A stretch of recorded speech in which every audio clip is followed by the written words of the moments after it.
আত্মাকোয়া channel, সত্যের সন্ধানে। আল্লাহ সুবহানাহু ওয়া তাআলা বলছেন, ইয়া আইয়ুহাল্লাযীনা আমানু ইজতানিবু কাসীরাম মিনাজ-যন, হে মুমিনগণ, তোমরা বহুবিধ ধারণা থেকে বিরত থাকো। ইন্না বাদাজ-যন্নি ইসমুন, কারণ কোন ধারণা পাপ। ওয়ালা তাজাসসু ওয়ালা ইয়াগতাব বা'দুকুম বা'দা, এবং তোমরা একে অপরের গোপনীয় বিষয় অনুসন্ধান করো না এবং একে অপরের পশ্চাতে নিন্দা করো না। আইয়ুহিব্বু আহাদুকুম আইয়াকুলা লাহমা আখিহি মাইতান ফাকারিহতুমুহ, তোমরা কি তোমাদের মধ্যে তোমাদের কোনো মৃত ভাইয়ের গোশত খাইতে ভক্ষণ করতে পছন্দ করো? এটা তো তোমরা অপছন্দই করো, এটা তো তোমরা ঘৃণাই করো। ইন্নাল্লাহা ওয়াত্তাকুল্লাহ, তোমরা আল্লাহকে ভয় করো। ইন্নাল্লাহা তাওয়াবুর রহিম, নিশ্চয়ই আল্লাহ সুবহানাহু ওয়া তাআলা তওবা গ্রহণকারী, দয়ালু। এই কুরআনুল কারীমের আয়াত আজকের সমাজের সাথে, আজকের মানুষের সাথে অ্যাডজাস্ট হয়ে আমাদেরকে যেন উপদেশ দিচ্ছে, আমাদেরকে সংশোধন করছে। বুখারী শরীফের হাদিসের মধ্যে আসছে, রাসূল সাল্লাল্লাহু আলাইহি ওয়াসাল্লাম বলেছেন, তোমরা অবশ্যই ধারণা অনুমান থেকে বেঁচে থাকো, কেননা ধারণা অনুমান এটা হচ্ছে সবচেয়ে বড় মিথ্যা।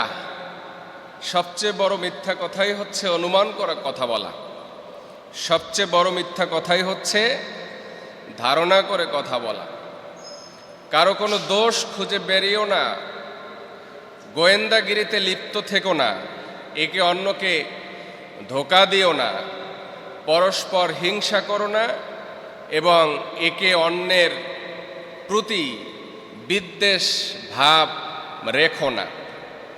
একজন থেকে আরেকজন বিচ্ছিন্ন হয়ে যেও না, বরং তোমরা সবাই এক আল্লাহর গোলামে পরিণত হও। আজকের সমাজে একজন আরেকজন থেকে বিচ্ছিন্ন হয়ে আছে। ভাই ভাই থেকে বিচ্ছিন্ন, বোন বোন থেকে বিচ্ছিন্ন, বাবা ছেলে থেকে বিচ্ছিন্ন, ছেলে বাবা থেকে বিচ্ছিন্ন। আমাদের সমাজে এগুলো আছে না নাই? হযরতে হাম্মাম রাদিয়াল্লাহু তাআলা বর্ণনা করেছেন, একদিন আমরা হযরত হুযায়ফা রাদিয়াল্লাহু তাআলা আনহুর নিকট ছিলাম। তার কাছে বলা হলো, একজন লোক মানুষের কথা হযরত ওসমান রাদিয়াল্লাহু তাআলা আনহুর কাছে বলে, অর্থাৎ চগলখুরি করে। একজনের কথা আর একজনের কাছে বলা, এই বলাটাই হচ্ছে চগলখুরি। তো এই সাহাবী বর্ণনা করছেন যে হযরত ওসমান রাদিয়াল্লাহু তাআলা আনহুর কাছে একটা লোক আইসা আর একটা লোকের কথা বলে, অর্থাৎ চগলখুরি করে। বলার দরকার আছে? প্রাসঙ্গিক না, সাক্ষী ডাকে নাই, প্রমাণের কেউ আহ্বান করে নাই, কিন্তু তার কাছে আইসা বলে, এমনিতি বলে।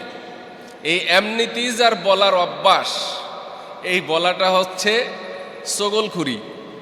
কি চগলখুরি? এমনে এমনে কোনো কথা বলা যাবে না।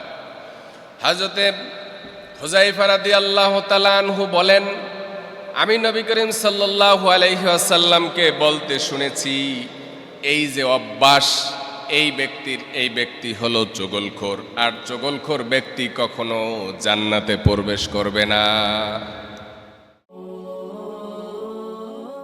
আত্মাকোয়া চ্যানেল, সত্যের সন্ধানে।